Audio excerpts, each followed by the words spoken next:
Bismillahirrahmanirrahim. Assalamualaikum warahmatullahi wabarakatuh. Baiklah, pada kesempatan kali ini saya akan menjelaskan tentang hakikat kurikulum, yang mana mata kuliah ini dibimbing oleh Bapak dosen Dr. Bahtiar Nasution MPDI. Baiklah, kita mulai langsung kepada hakikat kurikulum. Yang pertama, pengertian kurikulum. Secara etimologis, istilah kurikulum dinyatakan sebagai istilah yang berasal dari bahasa Latin, yaitu kuro dan ula atau ulum, yang diartikan sebagai race course, yakni lapangan pacuan kuda, jarak tempuh untuk lomba lari, perlombaan, pacuan balapan, dan lain-lain. Pengertian kurikulum secara terminologis yaitu tertera dalam Undang-Undang Sistem Pendidikan Nasional tahun 1989. Pada bab 1 pasal 1 disebutkan bahwa kurikulum adalah seperangkat rencana dan peraturan mengenai isi dan bahan pelajaran serta cara yang digunakan sebagai pedoman penyelenggara kegiatan belajar mengajar. Fungsi kurikulum. Bagi guru, kurikulum berfungsi sebagai pedoman dalam melaksanakan proses pembelajaran. Bagi kepala sekolah, fungsi kurikulum yaitu sebagai pedoman dalam melaksanakan supervise atau pengawasan. Bagi orang tua, kurikulum berfungsi sebagai pedoman dalam membimbing anaknya belajar di rumah.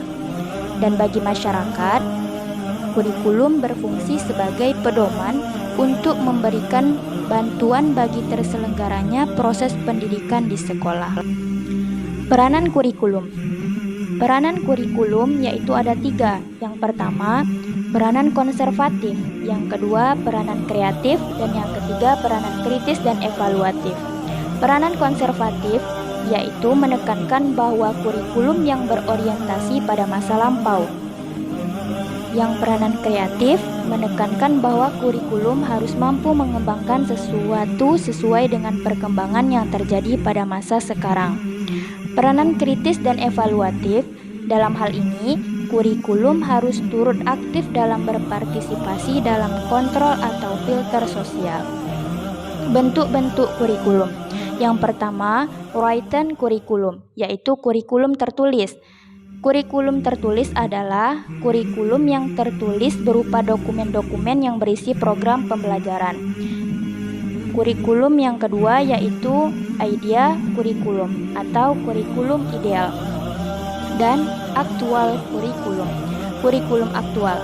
Kurikulum ideal adalah kurikulum yang berisi sesuatu yang ideal, sesuatu yang dicita-citakan. Sedangkan kurikulum aktual yaitu kurikulum yang dilaksanakan dalam proses pengajaran dan pembelajaran Yang ketiga, hidden kurikulum atau kurikulum tersembunyi, yaitu kurikulum yang tidak tertulis, pengajaran dan pembelajaran atau kurikulum yang tidak menjadi bagian yang dipelajari.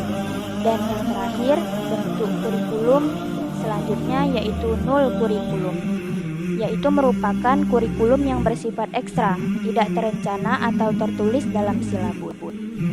Pembahasan selanjutnya yaitu kurikulum pendidikan Islam. Yang pertama, pengertian kurikulum pendidikan Islam.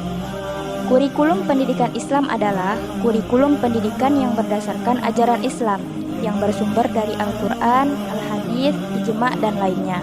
Yang kedua, karakteristik kurikulum pendidikan Islam. Karakteristik ini adalah ciri-ciri kurikulum pendidikan Islam yaitu yang pertama, agama dan akhlak merupakan tujuan utama, mempertahankan pengembangan dan bimbingan terhadap semua aspek pribadi siswa dari segi intelektual, psikologi, sosial, dan spiritual.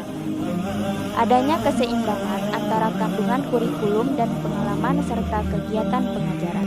Isi kurikulum pendidikan Islam. Isi kurikulum pendidikan Islam ini diklasifikasikan menjadi 3. Yang pertama, kelompok menurut kuantitas yang mempelajari, yaitu ada yang ilmu fardu ain dan ada ilmu yang fardu kifayah.